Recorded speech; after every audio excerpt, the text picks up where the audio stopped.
বারুইপুরের অভিনব প্রচার সারলেন তৃণমূল প্রার্থী সায়নী ঘোষ। বারুইপুর পশ্চিম বিধানসভার বারুইপুর টাউন তৃণমূল কংগ্রেস কার্যালয়ে মঙ্গলবার বিকেলেই যাদবপুর লোকসভা কেন্দ্রের প্রার্থী ঘোষণা সায়নী ঘোষকে বারুইপুর পৌরসভার সমস্ত কাউন্সিলর, বারুইপুর পশ্চিম বিধানসভার সমস্ত পঞ্চায়েত প্রধান, অঞ্চল সভাপতির সঙ্গে পরিচয় করালেন স্থানীয় বিধায়ক তথা বিধানসভার অধ্যক্ষ বিমান বন্দ্যোপাধ্যায়। প্রার্থী পরিচিতির পর সেখানে একটি সাংগঠনিক বৈঠকও হয়। তারপরই বারুইপুর কাছারি বাজার থেকে পদ্মপুকুর মোড় পর্যন্ত একটি র্যালিও করা হয় বারুইপুর টাউন তৃণমূল কংগ্রেসের পক্ষ থেকে। র্যালিতে পা মেলান যাদবপুর লোকসভা কেন্দ্রের তৃণমূল প্রার্থী সায়নী ঘোষ, বারুইপুর পশ্চিম বিধানসভার বিধায়ক তথা বিধানসভার অধ্যক্ষ বিমান বন্দ্যোপাধ্যায়, বারুইপুর পৌরসভার উপপৌর প্রধান গৌতম দাস, অন্যান্য নেতৃবৃন্দ।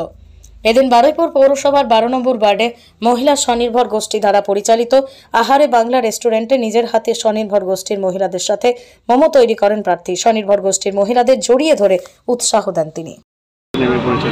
আসলে তো অবশ্যই যখন থেকে ডিক্লেয়ার হয়েছে তখন থেকে নেমে পড়েছেন। তার থেকে বড় কথা, মমতা বন্দ্যোপাধ্যায়ের দল তৃণমূল তারা 365 দিন আসরেই থাকে। আমাদের ইলেকশনের আগে যে আলাদা করে কিছু করতে হবে এরকম কোনো বিষয় নেই।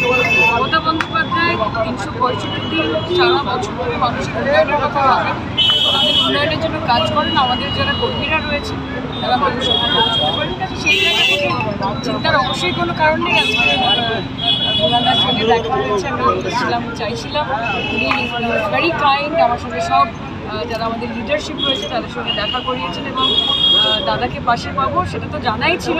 আজকে সেটা আবার আরেকটুখানি সলিডিফাই হয়ে গেল রিপ্রেজেন্টেটিভ।